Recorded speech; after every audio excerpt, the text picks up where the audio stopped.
voz de los obispos. Voz de la iglesia, voz del pastor, voz del pueblo. Oh, oh, oh, oh. Tu voz. Amigos de la Voz de los Obispos, sean todos ustedes bienvenidos a una entrega más. Señores, después de una semana muy intensa a nivel sociopolítico, y por eso más adelante nosotros vamos a compartir como parte del contenido la nota que difundiera la Conferencia del Episcopado Dominicano a través de su Consejo Permanente. Pero también tendremos la oportunidad de recordar aquel momento tan fraternal que se vivió en el Pontificio Seminario Santo Tomás de Aquino, la cena pan y vino, y nuestro equipo han preparado un resumen muy hermoso para todos ustedes. Y como plato fuerte, mis hermanos, tengo un invitado de lujo. Me refiero al reverendo padre José Joaquín Domínguez. Miren, yo comienzo a comentarles las responsabilidades que él tiene y de verdad que no vamos a terminar, pero sí les digo que hoy yo me he revisto de mucha humildad y por eso tengo aquí mi lapicero y les invito a todos ustedes que nos escuchan y nos ven a través de las diferentes emisoras de UDECA y los diferentes canales de televisión que hacen posible llevar la voz de nuestros pastores al corazón del pueblo dominicano, también sus notas, porque es de saber que el padre José Joaquín Domínguez es una persona con mucho conocimiento, y no solo eso, sino también que tiene la vocación o el don de enseñar, de saber transmitirlo. Así que hoy lo tendremos como invitado y vamos a hablar sobre las diócesis, catedrales, la liturgia y muchísimos otros temas de interés.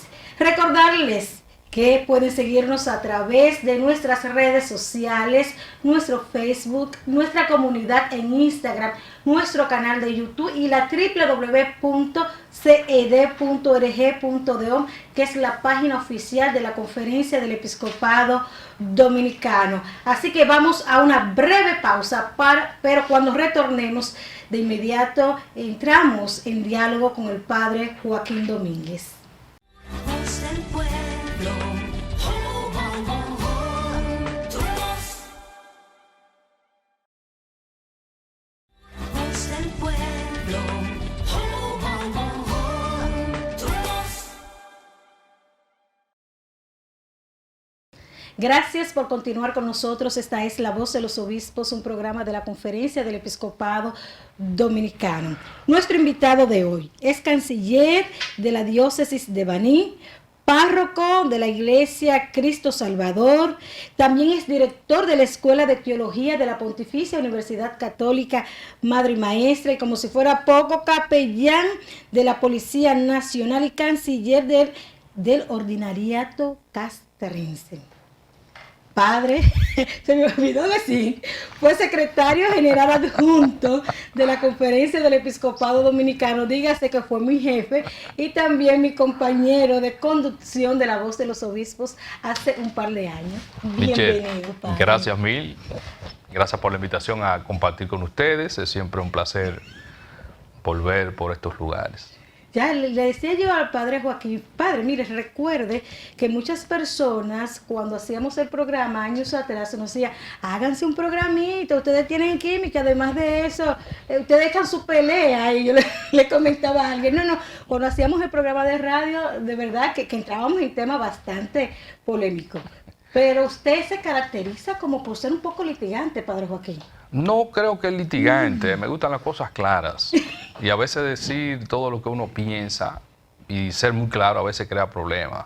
O crea la impresión o la imagen de que uno es legalista. Y sobre todo si uno ha estudiado algo de derecho. Pero usted estudió derecho canónico, usted es canonista. sí, así le llaman a los que hemos estudiado, los que nos hemos especializado en el derecho de la iglesia. Canonista porque el derecho de la iglesia se codifica en cánones. Tenemos fama de ser muy rígidos. Sí, como muy cara dura, algo así, padre. Bueno, ¿Por qué pero no tiene la cara tan dura o sí? eso dicen después de que me tratan y me conocen. Pero de entrada es una cosa como familiar. Ya. Padre, recientemente para todos fue una sorpresa, o para muchos, saber que en la Arquidiócesis de Santo Domingo, o en este territorio, además de la Catedral Primada de América, todos conocemos, había una nueva catedral, o se elevaba a catedral una nueva iglesia que es Santa Bárbara. Y sorpresa que también lo vimos a usted allí leyendo el decreto de esa elevación. Señores, si ustedes me ven media gaga y eso, es que yo estoy hoy teniendo el mayor cuidado posible con los términos que estoy utilizando, porque ustedes no saben las correcciones que nosotros recibimos. Padre, cuéntenos un poquito.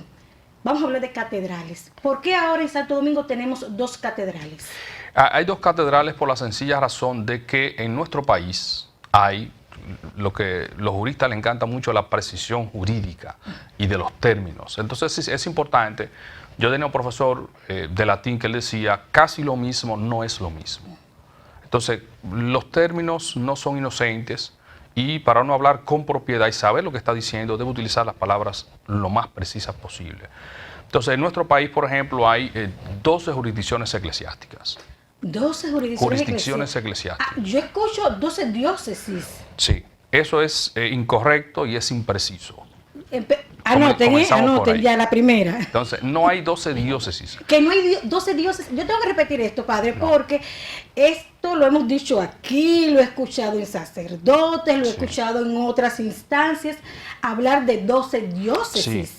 Es una manera quizás popular de decirle a la gente, de transmitirle una idea a la gente para que entiendan que hay 12 jurisdicciones o 12 estructuras eclesiásticas que se dedican a la atención pastoral de los fieles. Ahora, desde el punto de vista estrictamente jurídico y de la Iglesia y de la organización de la Iglesia Católica, no hay 12 diócesis en nuestro país. ¿Y cuántas? Hay 12 iglesias particulares. ¿Qué es una iglesia particular? Es una demarcación territorial o personal, siguiendo cualquier otro criterio, que tiene al frente a un responsable, puede ser un obispo, puede ser un sacerdote, tiene fieles a los cuales debe prestar el servicio pastoral y se congregan para hacer presente la Iglesia de Cristo, la Iglesia Católica.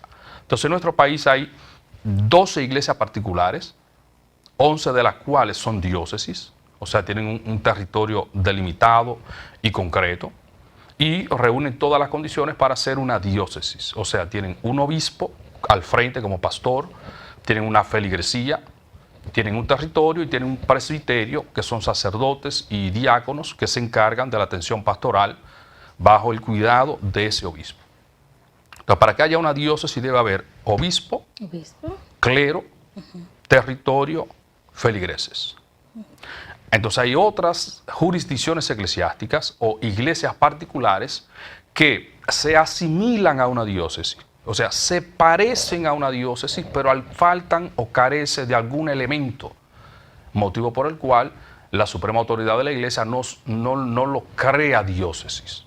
Ahora, desde el punto de vista técnico, se trata como si lo fuera. Entonces, es incorrecto decir que la Catedral Santa Bárbara es la catedral de la diócesis castrense. Sí, habría que decir propiamente. Sí, es incorrecto. Sí, propiamente hay que decir, Santa Bárbara ha sido elevada a catedral y es la catedral del ordinariato castrense o del obispado castrense, que es otra denominación que la Santa Sede ha permitido para este tipo de iglesia particular que es el ordinariato castrense. En la Iglesia Católica hay varios ordinariatos y se utiliza el término ordinariato para no utilizar el diócesis, justamente. Entonces son los ordinariatos personales, rituales, o anglicanos o militares. En este caso, este es militar. Este es militar o castrense. ¿Por qué es militar o castrense? Es castrense porque se dirige sobre todo a la atención pastoral, al cuidado pastoral de aquellos que son miembros de las Fuerzas Armadas y de la Policía Nacional, de sus familiares y de sus dependientes. ¿Y por qué a ellos de forma especial hacerle un ordinariato y no ellos también estar dentro de la feligresía de las diócesis normal y corriente? Sí, la Iglesia siempre ha tenido una atención especial por los militares, por su régimen de vida. Hay que recordar que un militar hoy está aquí, al mes siguiente está allí, a los 2 meses está en otra función, o simplemente como cuando pasa con las elecciones, los acuartelan. O sea, todo el mundo debe estar no en su casa, sino en el recinto militar que le asignan o en la fortaleza en la que están destinados para esos tiempos. Entonces, la formación y la atención pastoral que amerita un militar, que muchas veces arrastra con su familia, no es la del que vive permanentemente en un territorio, o sea, que está establemente ahí y que por lo tanto puede cambiar incluso hasta de parroquia.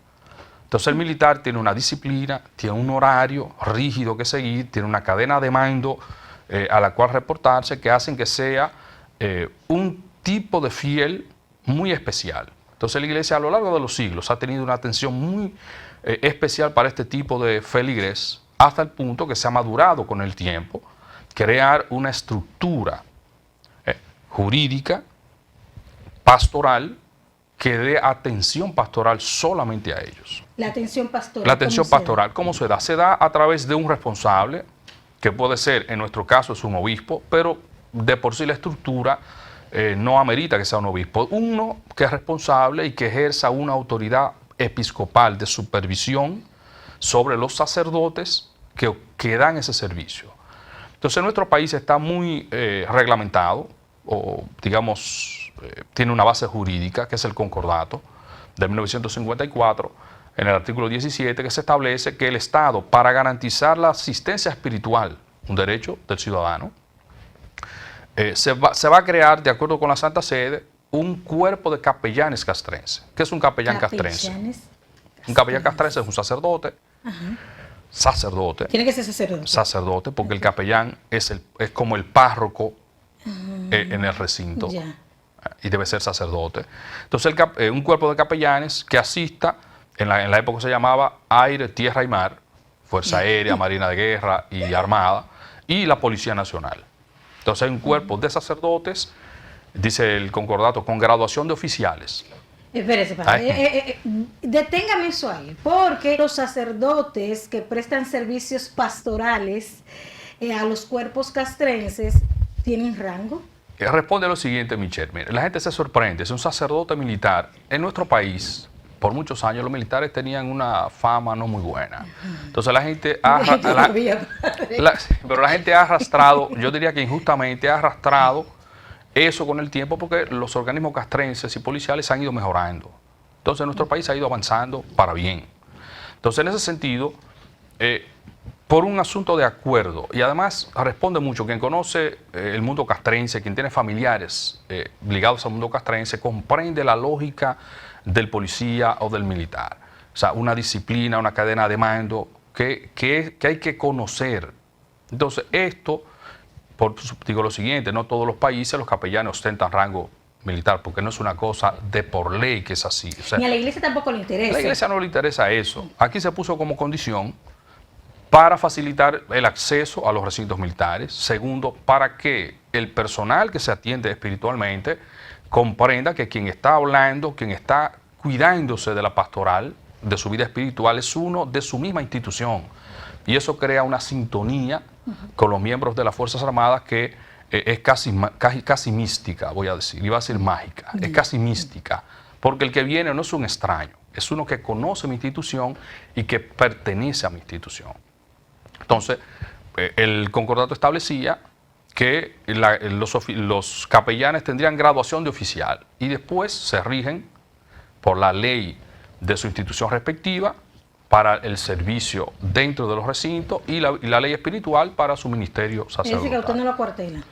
No nos acuartela, porque nuestra misión es una misión espiritual. Sí. En otros países, en Estados Unidos, por ejemplo, los capellanes visten de uniforme militar. Ay. Y viven en los recintos militares. Ahora, todo el mundo sabe que su función es espiritual. Es estar disponible como párroco, equivalente al párroco del recinto, de la academia, del cuartel, para atender espiritualmente sus necesidades, no para dar macanazos, ni meter a nadie preso, ni nada por el estilo. Mira, es bueno que tú hagas esa explicación, porque algunas personas, lo he escuchado, se escandalizan cuando le llega la información que algún sacerdote ostente algún rango militar o de la policía. Sin embargo, subrayar, primero, que la iglesia no tiene ningún interés en eso. Absoluto. que lo acepta en virtud de poder brindar un servicio a ese cuerpo, a esas personas. Y que a través de ellos se puede entenderlo, como tú decías. ¿Sabes que alguien decía, y abro paréntesis, se piensa como militar? Es decir, lo que tú nos comentabas, es decir, conocer la lógica, la forma para poder realizar un trabajo pastoral más efectivo. Hay una cosa muy interesante, y es que cuando uno habla con los militares, dicen siempre, lo que más se parece a las Fuerzas Armadas es la Iglesia Católica. Sí, las disciplinas. La obediencia. Porque hay una cadena de mando, no necesariamente la obediencia, porque en la iglesia aparece gente desobediente que hace lo que quiere. Ya empezó.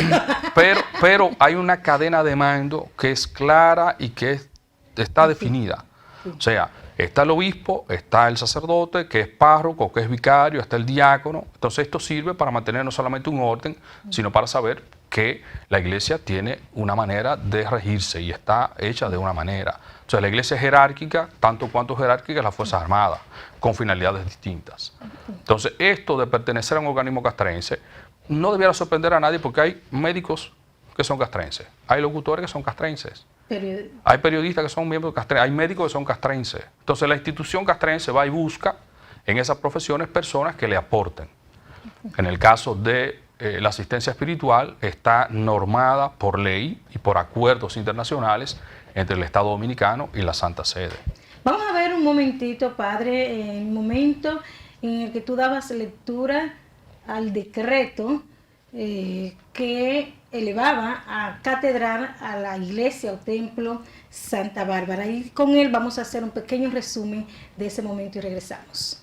La voz de los obispos. Decreto de la dedicación de la Catedral Santa Bárbara de los Hombres del Mar. Considerando que, dados los matices históricos que han dado origen a la iglesia de Santa Bárbara de los Hombres del Mar, así como el escenario del que ha sido protagonista este templo, muy relacionado con la cultura militar y la marinería de este y otros pueblos, y estar ubicada al pie de un antiguo fuerte militar, esta iglesia posee todos los atributos para ser considerada catedral castrense. Por tanto, después de haber consultado y haber obtenido el parecer favorable del Consejo Presbiteral y del Colegio de Consultores, en uso de nuestras facultades y con la autorización de la Santa Sede, decretamos que la sede del ordinario castrense y de su curia lo sean la Iglesia Santa Bárbara de los Hombres de la Mar, quedando así como iglesia principal del ordinariato castrense. Por tales motivos queda elevada al rango y dignidad de catedral. Voz del pueblo.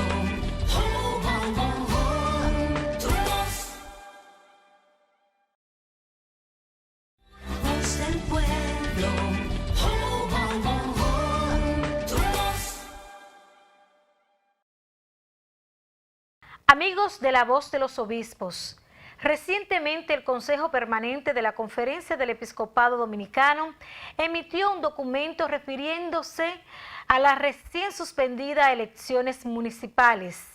En este momento, y en voz de Monseñor Ramón Benito Ángeles Fernández, en su calidad de secretario general de la Conferencia del Episcopado Dominicano y presidente de comunicación, queremos recordar el contenido de esa nota.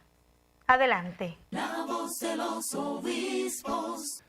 Queridos hermanos y hermanas, comparto con ustedes en este momento la nota del Consejo Permanente de la Conferencia del Episcopado Dominicano con motivo de las elecciones municipales del 16 de febrero del 2020. La Conferencia del Episcopado Dominicano expresa su profunda satisfacción por el comportamiento cívico de nuestro pueblo, que desde muy temprano acudió a las urnas a mostrar su sentido de responsabilidad, incluso desplazándose desde lugares muy lejanos para cumplir con su deber.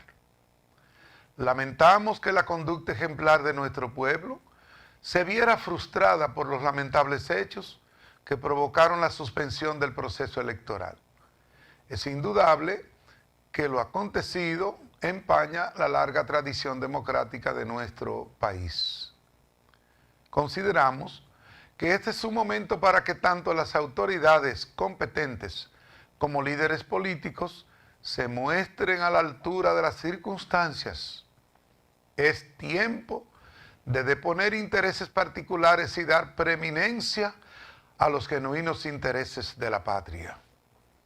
Es urgente favorecer un clima de confianza que propicie el diálogo para la búsqueda de consenso a fin de dar cumplimiento a lo previsto por la Constitución y las leyes. Hacemos un llamado a nuestro pueblo y especialmente a los líderes políticos, mantener la calma y la sensatez. Exhortamos a la Junta Central Electoral clarificar en un tiempo prudente lo sucedido. Hemos compartido con todos ustedes la nota del Consejo Permanente de la Conferencia del Episcopado Dominicano con motivo de las elecciones municipales del 16 de febrero del 2020. La voz de los obispos. Padre Joaquín, quiero invitarte a presentar un resumen que preparó nuestro equipo sobre la cena Pan y Vino celebrada en el Pontificio Seminario Santo Tomás de Aquino, con la presencia de varios obispos, de la primera dama de la República. Allí estuvo de orador el padre Tulio Cordero, que tiene una capacidad para hacerlo. Recientemente designado miembro de la Academia Dominicana de la Lengua. Mírenlo ahí. Es un poeta muy fino. Desde que yo estaba chiquitica lo admiraba. Pero te lo digo en serio. Él estaba como párroco en la parroquia Nuestra Señora de la Medalla Milagrosa. Sí. En Los Mena. Yo era aspirante a la vida religiosa y pues ahí me encantaba escuchar sus homilías. Es un sacerdote con muy buena propósito. preparación y tiene una capacidad muy llana de aterrizar las cosas. Como tú decías ahorita, él se sabe ubicar en cada público. Sabe llegar. Pues allí estuvo él. Los seminaristas cantando, compartiendo con las personas. Ramón Orlando también estuvo en esa noche. Así que vamos a ver un resumen de esta cena Pan y Vino. La voz de los obispos.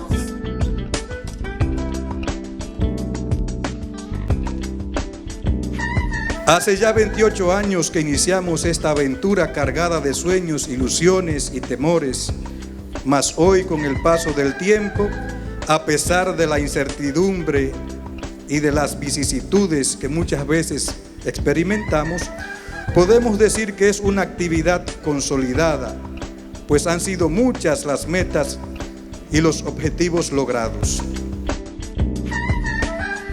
Oración, promoción, colaboración.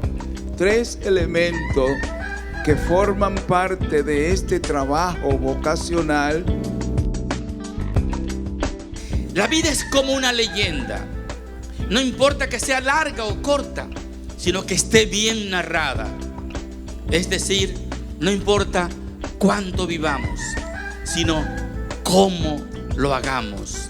Y la mejor manera, hermanos, hermanas, de hacerlo es siendo un don hermoso de Dios para los demás. Porque es cierto, hay más alegría en dar que en recibir.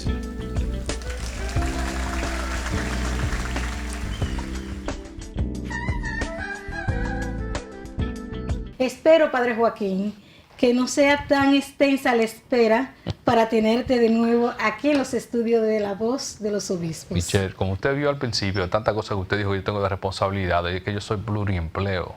Entonces tengo que repartirme muchísimos pedacitos. Que después vamos a tener una entrevista, como dirían, personal, del personaje, de la persona, conocerte, qué hace, qué te gusta, qué come, cuál es tu color favorito, a dónde vas, si cantas o bailas, qué. Bueno, vamos a ver si logramos eso. ¿Qué te parece? Ya ese es otro programa completo. Padre, unas palabras finales para nuestros amigos. No, quiero agradecer de verdad la oportunidad de compartir. Siempre, como dije al principio, siempre bueno y no se siente volver a recorrer estos lugares. Como en casa. Ver la gente como en casa. No, sigan sintonizando La Voz de los Obispos. Eso es siempre una oportunidad. Me gustaba repetir esto para crecer en la fe, que es la finalidad, creo que, de este programa. Así es.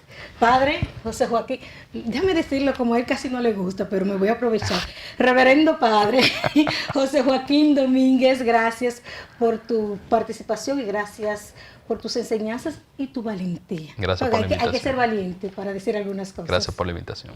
Señores, recuerden, la sintonía la próxima semana a través de todas nuestras redes sociales, nuestro canal de YouTube, la gente que nos siguen a través de Facebook y de Instagram y también aquellos que buscan más informaciones a través de la www.ced.org.do. Como siempre, agradecer a todas las emisoras de UDECA y todos los canales de televisión que hacen posible llevar la voz de nuestros pastores al corazón del pueblo dominicano. Dios les bendiga. La voz de los obispos, voz de la iglesia, voz del pastor, voz del pastor.